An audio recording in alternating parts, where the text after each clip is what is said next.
it always seems to be in cyber incidents at the moment, it's always the $1 million question, could even be $1 million question. Do you pay a ransomware and do you not pay a ransom? And normally when you ask the question, the automatic reply is, of course, I wouldn't reply, I wouldn't pay a ransom. But as we'll find out today, A, quite a lot of people are doing it, and B, the question is more nuanced than you think. So in often it's not just a simple question. So what I want to do with today's webinar is really give you some thoughts, give you some context, give you some background, and hopefully then you can go back to your own organizations and you can ask the question, because I don't think you want to know you're in the middle of the ransomware event and you get your crisis team or your board together and you're busy deciding, well, are we going to pay? Are we not going to pay? Do we have the authority to pay? Can we, what is the consequences of paying? Like all good business continuity, crisis management, cyber incident management, you should think about these things in advance. So this is an opportunity for you to get a bit of the background and a bit of a kind of put this in context. But in the end, it is very much going to be down to you and your organization. And it'll be interesting to see whether I change your mind either way of whether you should pay or not. So that's me, just in case you were wondering. My own background is Army, worked for Angling Water for 8 years doing emergency planning, did business continuity for Scottish Power, and then my day job is basically working with PlanB Consulting, and I also work with Lachlan there on a business continuity training. So that's my main job. Fellow of the Emergency Planning Society. I'm busy working on a new version of the Good Practice Guidelines with a whole load of others. I'm busy. I'm a global expert working on ISO 22361, so I'm helping write the new crisis management standard. I've written a nice book available from all good booksellers, including Amazon, on business continuity exercises. And quite a lot of the course today is based upon a training course that BCT, who's the other person in this webinar, is based on their 2-day, and it's called, it's a certificate in cyber incident management, so you get an exam. The course is 2 days, and it's really all about how do you manage a cyber incident. We're working on the premise here that to say, however good your cyber defenses are, if a nation state with enough time and effort want to get through your systems, they can, or pretty much can. So we work and say, if anyone can be hacked, you need to be prepared for it. And so that 2-day course is how you prepare for those incidents. And the course is certified by the National Cybersecurity Center, so by GCHQ. And I'm a certified trainer. I'm business continuity training, a certified providers of the training. So that's me. But just to say, you can see from my background, I'm not a technical person. So endpoint protection, all that magic that IT people do is not me. So it's purely on the sort of crisis management, incident management, which I come from. So what we're going to do, I'm going to just talk about what a ransomware attack is and what it isn't, and what is the latest kind of versions of ransomware attacks. So I'm going to talk about that. I'm going to talk about if you're thinking to ask the question to pay or not to pay, what are considerations? What do you need to think about? I'm then going to answer the question, should you pay or should you not pay? And then if you do decide to pay, I'm going to give you some thoughts on what are some of the issues with paying, what are some of the things you can do if you decide to pay. So that's that our agenda for the next sort of 45 minutes or so.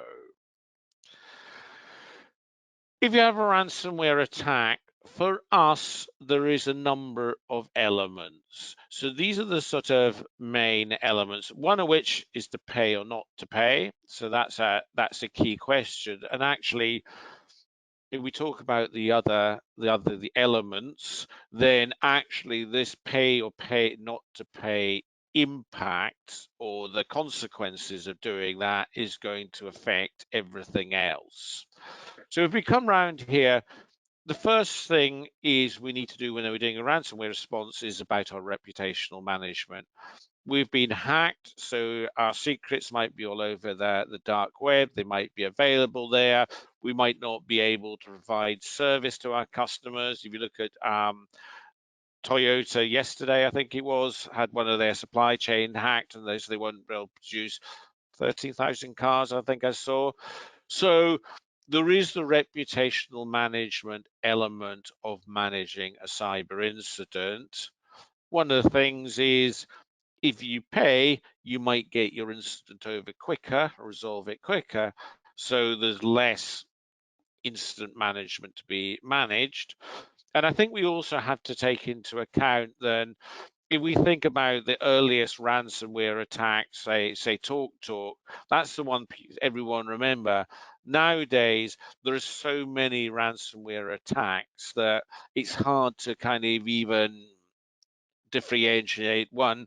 If I know the Scottish Cyber Week, so there's the SEPA one seemed to be the main one that resonates with Scottish. You know, that's the one we've heard of, and also resonates with the Scottish public sector. But if you look at lots of university, there's a multitude of other companies being hacked. So there's an element of reputational management. Of course, there is always a technical response and recovery. So you've basically got to chase out the bad guys out of your system. You've got to patch it. You've got to stop them. You've got to patch the bit where they got in, and then you need to recover your systems. So there's a big element of technical response. Now, when I started talking about this course, or talking our 2-day course a few years ago, about 3 or 4 years ago, a lot of people were still saying cyber's technical issues, get the techies in, they'll sort it, and crisis team, just give us a ring when you've sorted it. I think enlightened boards, enlightened managers are now working out to say that actually, of course, it is about technical response, but it also is an awful lot about reputation, continuity of operations, and statutory reporting. So we move on to continuity of operations. If all your systems are locked out, then how do you continue on your business? If they look at the Irish healthcare hack, they managed to get back. Their basically whole healthcare system was paralyzed, and they were lucky that maybe the hackers had a level of conscience and gave them the keys, so they managed to start to encrypt their files. But if you have no IT, your operations are going to come to a grinding halt very quickly. And for many organizations, not all, there is not manual workarounds. So if you don't have any IT, you don't do any business, or your business may be delivered over IT.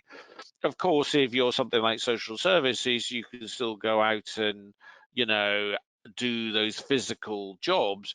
But even still, you're not quite who's on shift. You can't remember if you get different people do different shifts at different times.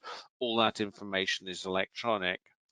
And then we mustn't forget our statutory reporting. So we've got to do our ISO, Information Commissioner's offices within 72 hours. So we've got to do that reporting. And as part of that reporting, we need to inform those whose data has been lost. And for those of you who have a lot of data, that can be a very big job. So that is some of the issues associated with ransomware. When we're talking about pay or not to pay, we're really talking about we're not talking about untargeted ransomware. So WannaCry, which was the famous one, affected the NHS. Although there was a ransom element there, the ransom was $300. And even if you paid the $300, the ransomware wasn't actually set up for people to pay. So even they paid it, actually there wasn't a key at the end. And the gateway, this is a non-Petra, which affect Maersk and affect DLA Piper, and it caused £10 billion worth of damage. Again, I can't remember this one was a ransomware, but the ransomware was minor, and that was, if you read the book I read, was a Russian attempt to disrupt Ukraine, and they find out that it actually was a little bit too more successful than they thought, and this software got out went around the world and encrypted all sorts of organizations, not particularly the target, which was Maersk, was one of the big ones. This is DLA Piper, the lawyers. So it ransomwared all their files, but these were collateral damage. They weren't aimed at these organizations. So those type of ransomware is not really what we're talking about, the $300. What we're talking about is the targeted attacks. So these are where they are busy trying to target a company and extort them for money. So we know that with SEPA, they didn't pay, but they attacked SEPA. I think some of you will have seen that University Highlands and Islands there. That's the famous one in America with the Colonial Pipeline. And so America started, or the East Coast started running out of fuel.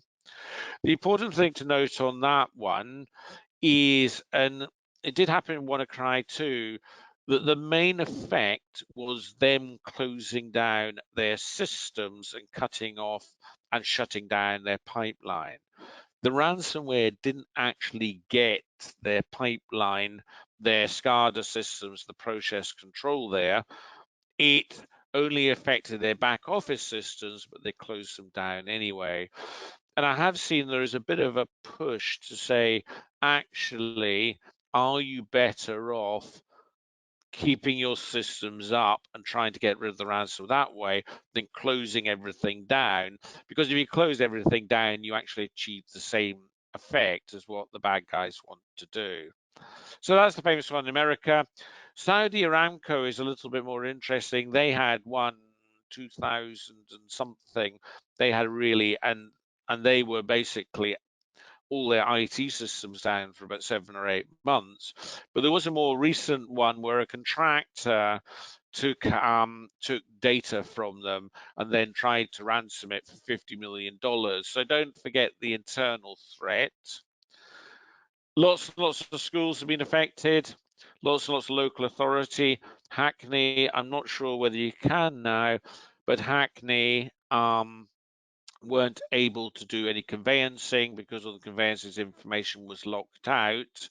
So that had then a big knock-on effect to their A, making money as a council, and B, the public, because the public can sell their house. These are just one of the ones I picked up last week was ransomware.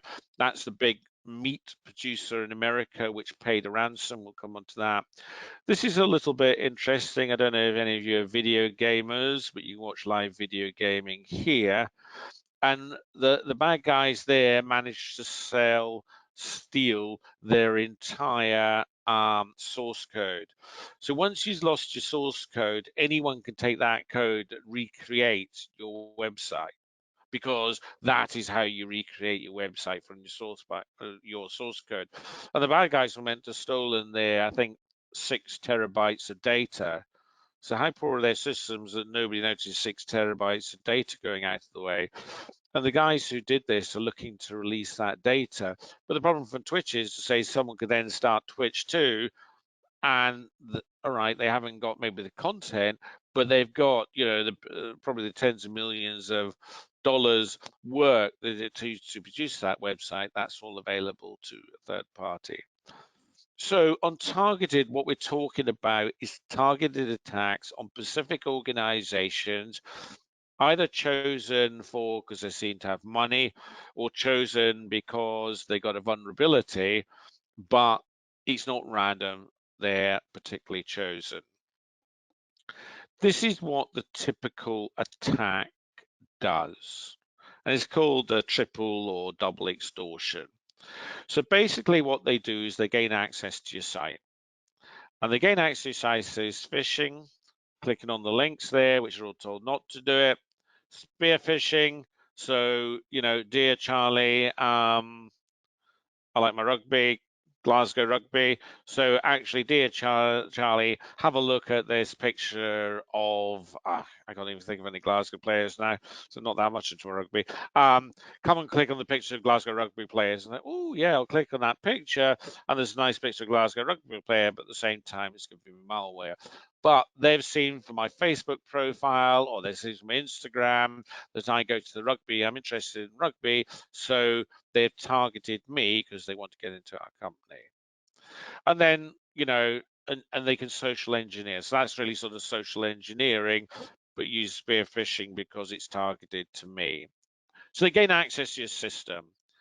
The next thing they're doing is they're identifying your valuable data. So what they want to do is in the data, they want the juicy stuff. They want the stuff that you don't want out there. Now, that is a really useful statistic for all of us. So when you look at the CIPA hack, they never mentioned they lost any data. Only much later did they lose any data. But if you know they've been properly done for extortion ransomware, you can almost tell because it's 84% they were lost data. So you could have almost day two said to CIPA, if you could contact them, have you lost data? And actually, eventually, they had to admit they lost data because there was the Times did an article on it, and they had to admit they had lost data there. So if you see one of these attacks, maybe it's on a rival, someone you do work with, and they have your data, then you can pretty much be assured that their data will have gone. If you look at CIPA, I think they lost 6 gigabytes of data, but what the guys did extract was the stuff they thought was the most interesting. So your data extraction is done by professionals, so they know what they're looking for. They identify this, I think it's a horrible word, but they identify this idea of what their crown jewels are. So what are the most important things that you as an organization will have? They'll extract them and they'll take them out. And on the whole, they know how you've got AI systems. They know how to get around all the fancy, all the fancy controls you can put on. I suspect the fancier the controls, the more money on you spend, it less likely they're to attack you because they can go and attack somebody who has spent less money on IT, but they're quite good at getting this stuff out. As they are extracting the data, so I can't quite find the figures, maybe someone can tell me. It was about 2015, the average time that someone had been in your system was 200 days, average.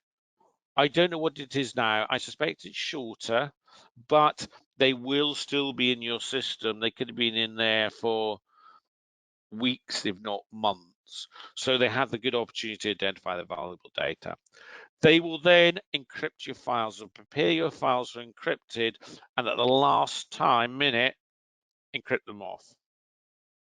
Lock out all your files, any files they can get to, and I hear this sort of, it's in the cloud. It doesn't actually matter when it's in the cloud in your own data center. It's about whether they can get access to it.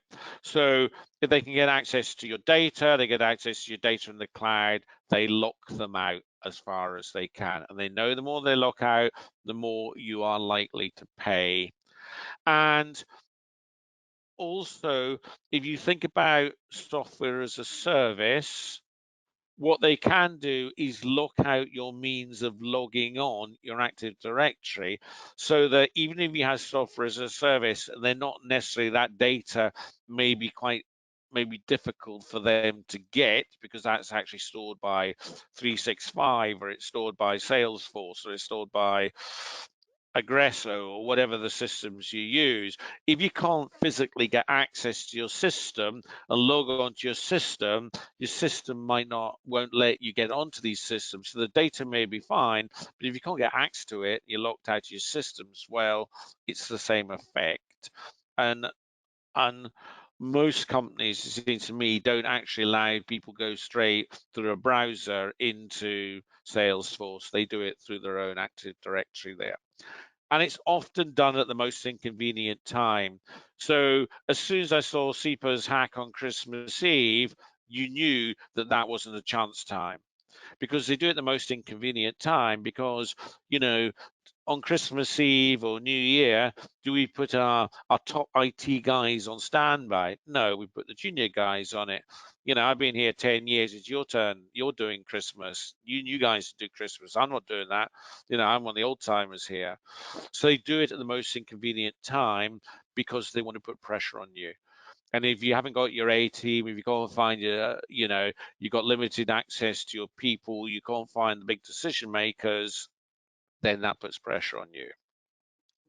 So they ask you for a ransom, and they ask you your keys to the encrypted files to get your encrypted files back. We'll talk about that in a bit.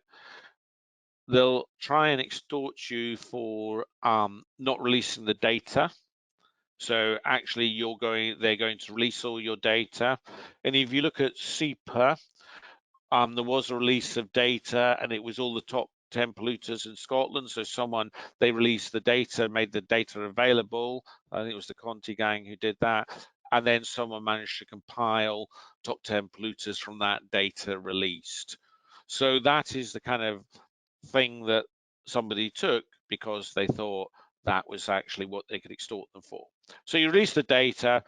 And also what they can do, if you've lost the data, but maybe this data pertains to a third party because you're a lawyer perhaps, then they could go after the lawyers and say, they're not paying, but do you want your data, which I've got, which this other organization had, do you want to pay not to release your data?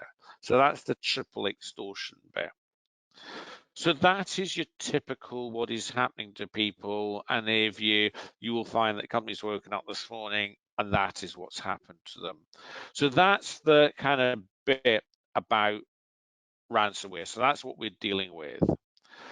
I just thought this was interesting here. It's just how they get in. So this is the compromise of people are getting in mainly here on if you reuse your passwords, so using your private life the same ones at work, because you can never remember passwords, and those passwords are lost or leaked, especially in a commercial and a private site, or you kind of put something in an internet site you think is good and you think, oh, I didn't actually get anything from that, but you use the same password, then the bad guys are harvesting passwords, and there's a market in usernames and passwords. So they're getting in that way, they're getting in through mail phishing, and then people are the lookout for zero-day exploits and looking into software vulnerability and some other ways as well. So that's how they're getting in the first place. And often the ransomware organizations have professional people whose job it is to get you into systems. So that's how they're getting in. This is interesting, is 82% of British firms who've been victims of ransomware attack paid the attackers. So so in Britain, we're paying a lot of it. So, if you met a few companies with ransomware, the majority of them, even though they won't admit to it, is paying. And that's BBC.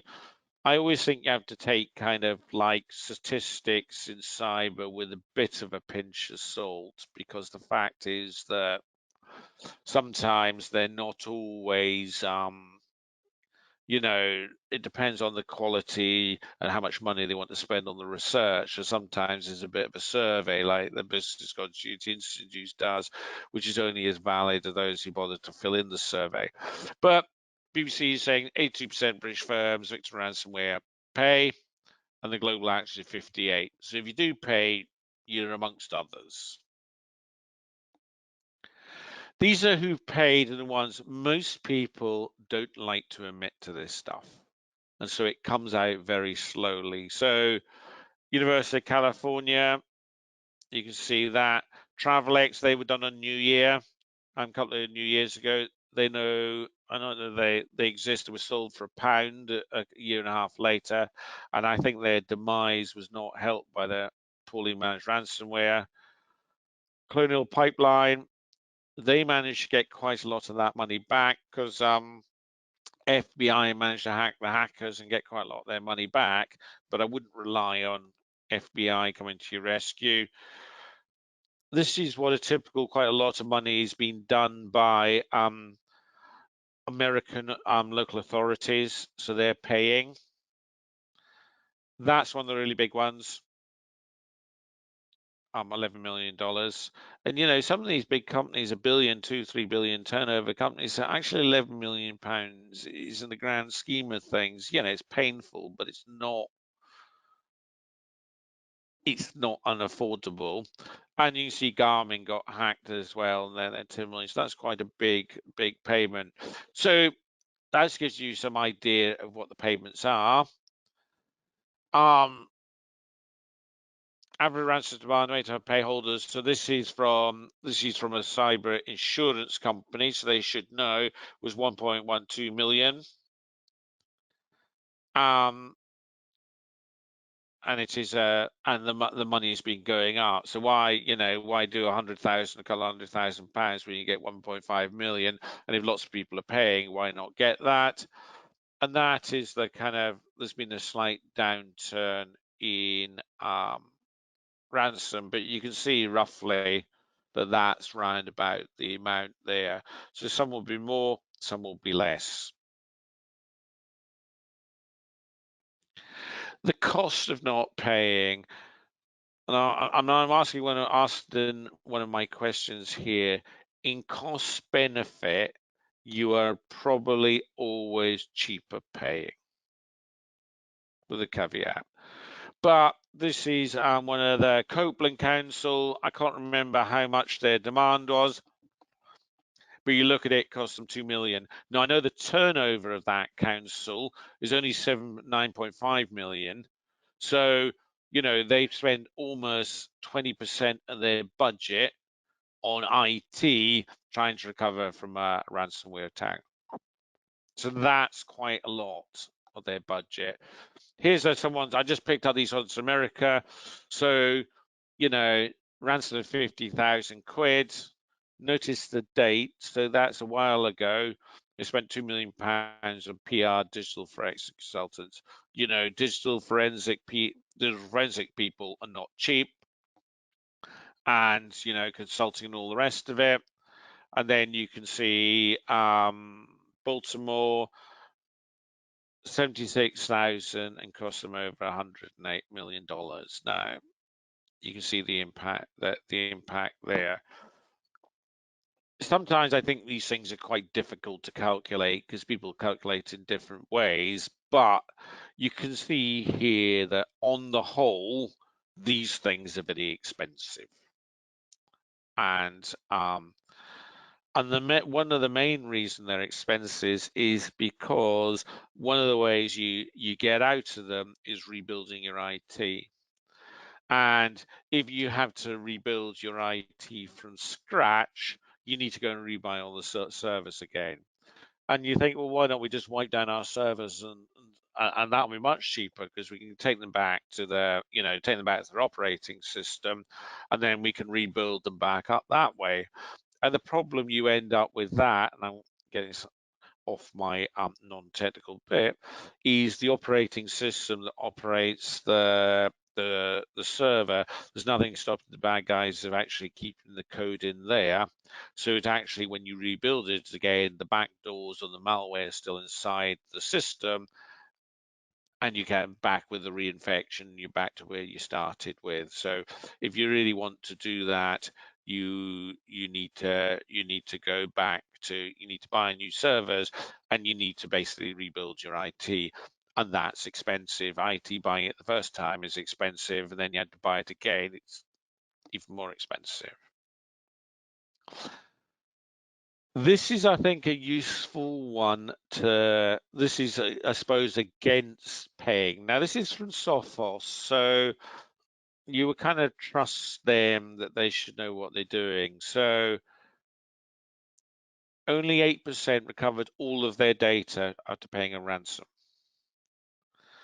30% recovered no more half their data, and 65 was the average amount of data. Some received less than that, some received more than that.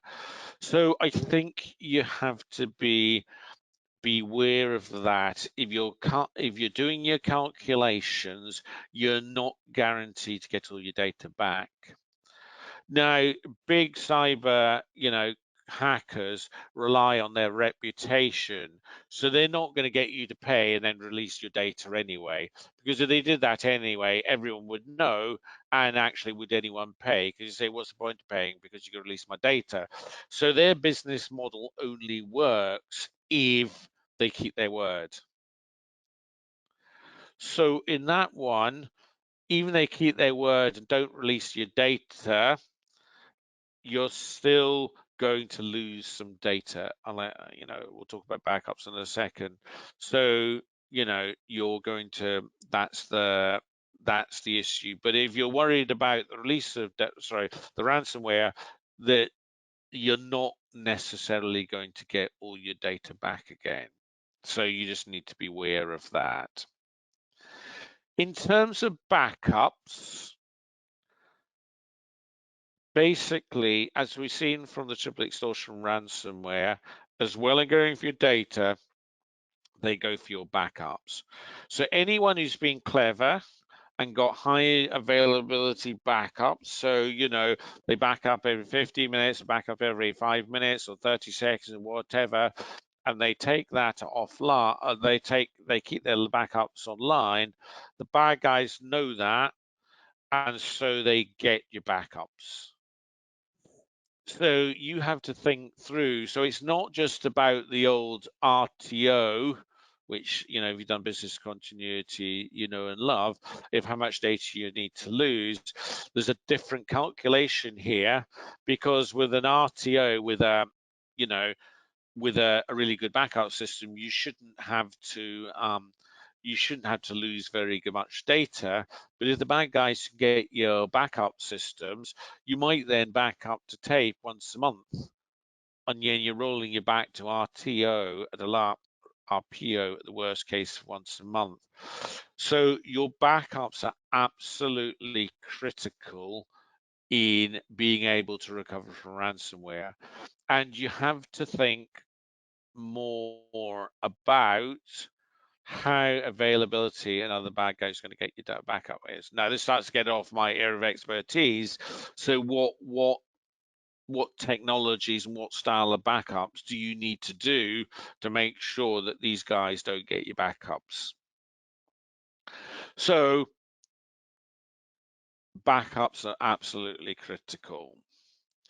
So let's come on to the million-dollar question: pay or not to pay. And I think there's 3 dimensions here.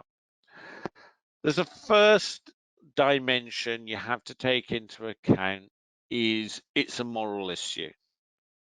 SEPA's line I thought was brilliant to say, we do not spend taxpayers' money on paying off cyber criminals. Great. And actually paying off extortionists is not good in anyone's bit. And we all know the more you pay off extortioners, the more they come back. They might not come back to you, but they'll come back to your next door neighbor. Whereas if you say no, then they'll try with the next person. If they say no, then they've got no business and they'll have to think of something else there. So there is a moral issue on that, and it depends really on your morals. Also, maybe it depends on your company or your organization's values. There's the Norsk Hydro is an aluminium smelter, which has held out one of the people who manage a cyber incident well. They said it is not in our values to pay a ransom. They said that almost hour one, and that was their decision. Boom. Cost them £60 million to recover, but they said not in our values to pay a ransom. We'll never pay a ransom. We'll take whatever pain it is to get recover. There is a flip side to the moral bit to say, actually, if you're an organization of 5,000 staff and you had a ransomware attack and the ransomware was really good and really well executed, so that every single bit of your data was locked out, and there was with mainly if people lock it out properly, which normally happens, there is pretty much no way of getting back. So don't trust anyone who says, oh yeah, I can get it, I always get it back. The only way these people, if they say they can always get it back, is what they do is to pay off the extortionists themselves and get the key. So if there is no way of getting that data back apart from paying, then is it a moral issue that 5,000 people lose their jobs and lose their livelihood, and this company that somebody's built up or organizations someone's built up, they're not able to deliver their services, and it could have a huge impact on the local economy, on people. You know, if you think about the Irish healthcare, they were lucky to get the key, but if the extortioner said, no, you're not, you know, we're not going to give you the key, and then people start to die because they've got no healthcare records, then where do we lie with the moral issue there? Again, with SEPA, I did speak to their senior manager, is Terry, who's just gone, and I said, did Scottish Government put pressure on you not to pay? And he said, no, the decision was mine, but I can pretty much think with most government organisations, they kind of know not to pay, and you know, I think it's a brave chief executive who just goes ahead and pays, and especially with CP1 just for the Scottish election. So you know, you can't see the Scottish government just for election being really keen to pay off extortionists. So there is something you have to take the moral issue in there. There is a financial issue here as well. You know, like that, was it Baltimore or one of those American things? £76,000 ransom, £18 million cost. Now maybe you know, maybe it's taxpayers' money. Just go, well, it's taxpayers' money, you know. But maybe your organisation can't afford the cost of rebuilding all your IT. Maybe you haven't got cyber insurance. You can't afford that cost, and you know the cheapest way is to pay. So there's a financial calculation in terms of cost benefit, of which to me it's normally cheaper to pay. But if you can pay the ransom and you know it's painful, but it's not that painful, you can pay. Or if you can afford the backups and the rebuilds and all the rest of it. So there's a financial calculation you need to work that through and say, what's it going to cost us and can we afford it? There is also the third element of backups. If your backups are being got and your possibility of losing all your data, which pretty much seemed to have happened to SEPA, then, you know, can you exist as a business? Is your business viable, or do you have to pay? So I think in terms of backups, you really, first of all, you need to do the work now to make sure that are your backups in the place you want to be, but you need to do this calculation on the day and say, if we lose a month's worth of data, because that's the last backup we're going to do, and we're going to rebuild the system, can we cope with that or can we not? And that should really be a calculation you should do now, and either say, well, we can cope with the month and we back it up every month, so we're happy with that, or we can't cope with that, we got to back up every 24 hours because that's the amount of data we can lose, or we can't afford to lose data, we'll be out of business, so we need to do something different. So your backup is the third element of that calculation. I think you ought to rehearse it with your senior managers. You might want to come up with a predetermined decision. I think, even if you come up with a predetermined decision, I think to be realistic, you ought to say in 90, 95%, 99% of cases, we would say not pay, but we have to take into account if something is so devastating, is so bad, we might have to pay. Maybe you just say we're never going to pay. Maybe we just say it's the cost of business. We'll just pay and we'll get on with it because that's the way we do it. So that is the way I see the calculation, and it is, only the aftermath will only ever be able to tell you whether you got it right or wrong. So, but I think you should rehearse it and think it through and look at the nuances and the information for your organization. Those are some of the industry. So you can see some things going up in industrials, going up in healthcare, going up in financial services, materials, non-profit a bit down there, professional services a bit up, real estate. So, you can look at the industries there. Just before we go on to payment, I like that quote. I thought that was good to share with you. And I do think, sometimes when we're doing cyber exercises, cyber talks, we get into debates with, IT. Well, that wouldn't happen. We got AI stuff. We got, it would sniff out this thing at 1,000 yards. Maybe it would, maybe it wouldn't. But, I think the person who doesn't agree that their defenses can be overwhelmed is the person who's at least enlightened enough to understand that enough time and effort you can get in there. And this is the last one on payments. So the first of all, just if you get a payment, they've done their homework, so they will put the ransom set at an amount which is suitable for your organization. So I know that one ransomware in a Scottish context, the amount of ransom was exactly the same as what they had in their bank account. So the guy's done their homework and said we can afford that because you can put got that in your bank account, spare cash in your bank account. So they're not going to go to you who turn over $2 million or I've got $2 million budget and say I want $1 billion off you because you're never going to pay. So the payments are affordable. You have to know you can speak to the hackers. They have help desks. They have reputations. They even have sometimes these kind of raters for our customer service, 3 out of 10 or whatever. So you can speak to them. And often some of the ransomware screens I was saying, you can go in the dark web, use your Tor browser and go and speak to them. So, you can negotiate with them. They're not kind of anonymous people. They will contact you. And if they don't think, let's put pressure on them, if they don't think you're taking you seriously, they might ring you up. They might send you emails to just, put pressure on you. You can negotiate the amount. And these are a couple of companies that are professional ransomware negotiators. So there's such a thing.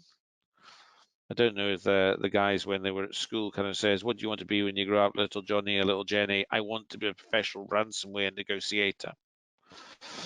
But you can negotiate them out. And one of the tactics you can do is to say, actually, you just go with the amount and say, well, we can't afford that.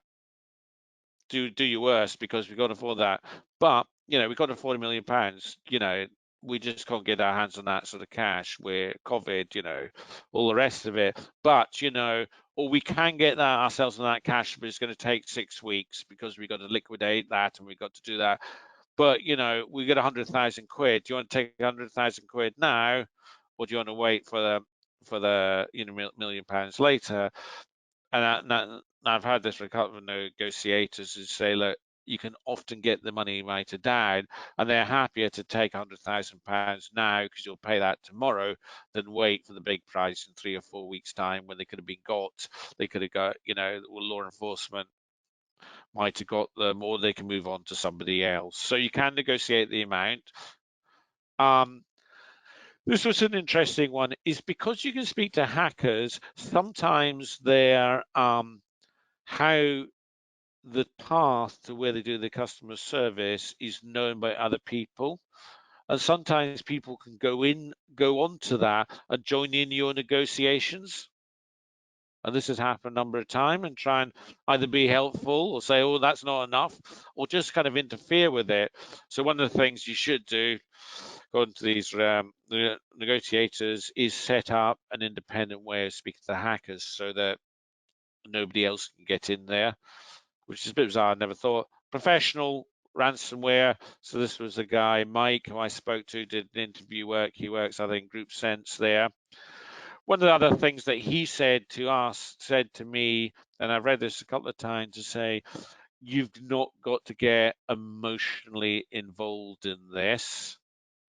It's a business transaction. It's not personal. It's just a business for them. So don't swear at them. Don't rant and rave.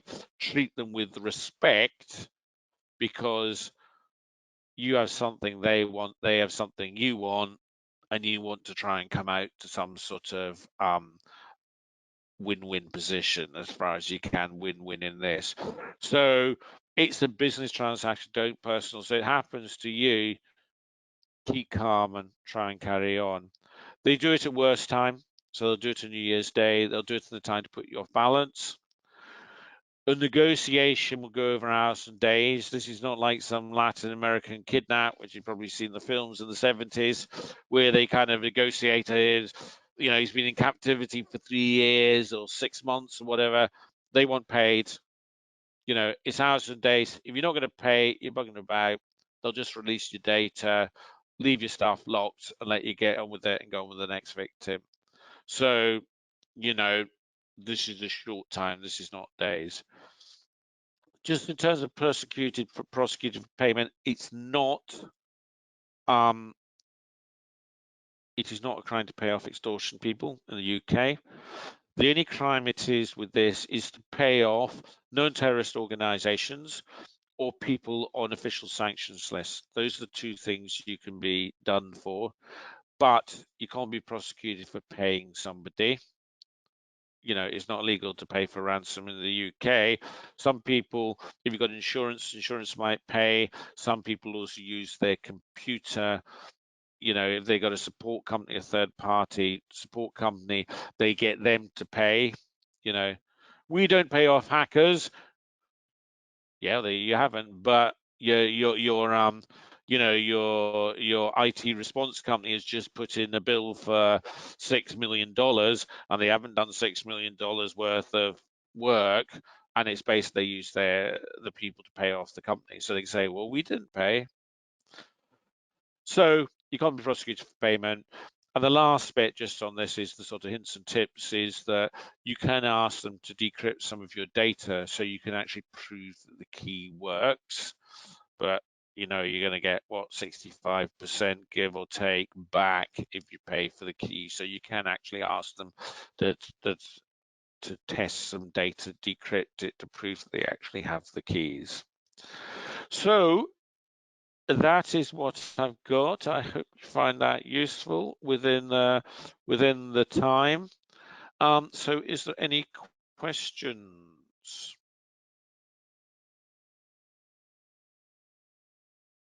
All right, let's have a look at that. Hussein, right. Heard about attack where the users asked to pay 30. That's a sort of different type. That's Jan from Jane. It's a different sort of cyber attack. There's lots of others. We can spend all day on it. Other cyber hacks and scams and things. But the things we're talking about sort of serious amounts of money. So that's sort of, Jane, I think that's something slightly different you're talking about. I don't. That probably goes on. Is it legal in the UK? It's not. I think in America it's not. I I'm not sure in Europe whether it is illegal or not. You have to check, and this is one of the things, part of your due diligence and part of your preparation. And you need to go and ask the lawyers, because one of the things you want to know is, what are the reporting requirements? It's not illegal in the UK. I still get lawyer, didn't say Charlie said, but we need to report to the ICO. But if you had an Uzbekistan subsidiary and they were hacked, what is the law in Uzbekistan? Well, I don't know. They're actually getting a new data protection law, so I do know a little bit about that. So, you need to check in all the jurisdictions what the laws are. So you need to do the laws. Companies that choose to pay, do they have backup solutions with ransomware protection? Which is just, I think most people have backups, but a lot of people's backups can be got. So history, as far as I didn't relate whether they had to pay because they had backups, or whether they just couldn't they just wanted this thing to go away, and if they paid, they could move on in 2 or 3 days, rather than, we looked at Hackney, spent a year trying to recover. We look at SEPA, they're still not recovered, as far as I understand, still not recovered. So you're taking down your operations for a year. So, gain and going cost benefit. I'm not working for the ransomware people, but your backups you have to take into account. Can you comment on risk mitigation measures regarding criticism? Well, this is where I think, this is where you have to go and have this conversation with your seniors and say, do they understand that you're going to rebuild from scratch? Do they understand how quickly you're going to get that? Do they understand the impact on the organization? And then, are they spending enough money on information security? Or are they skimping and saving on this because, skimp and save, that looks really expensive, I'll buy this cheaper software.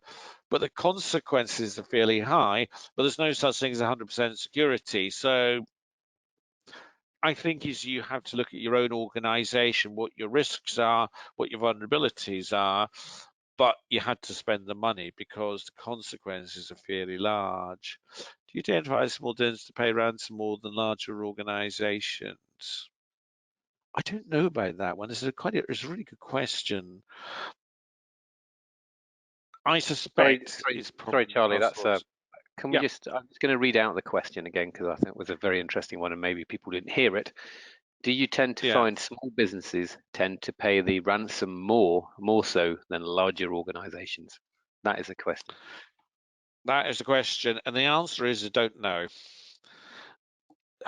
I think probably if you looked into some of the statistics there, you might find that. But I think, maybe they're not collected because a lot of the Sophos and the people interested in, they're interested in these surveys to scare large organizations, not small organizations. So I don't know. I suspect it's somewhat the same as it's the same calculations, but at 84% are paying, that must include small organizations. So probably, yes, they tend to pay too. I think that's all the questions I have. There's some good questions there. Okay, any great. other questions? Yeah, I was just going to say if there's any other questions. Otherwise, we'll wrap up. We've got a couple of minutes to go. So unless we've got any other questions, I will say. Can I just do a plug for our quick courses then? So we have a 2-day certified cyber incident management course. Anyone's welcome to come along, available as an in-house course or available as public course. We do that every month, every 6 weeks or so. There's just a new course that we do, which we're just starting, called Crisis Communications and PR After Cyber Incidents. So really focusing on, for in-house comms people, the training, what to do, how to respond, some of the lessons learned from some of the case studies we've looked at. We've also do cyber exercises of all sorts, cyber training for senior managers, cyber awareness for staff, and also cyber playbooks, so how to respond at the senior level, and last but not least, we do cyber gap analysis. So all those things are available if you'd like to have further conversations on these things.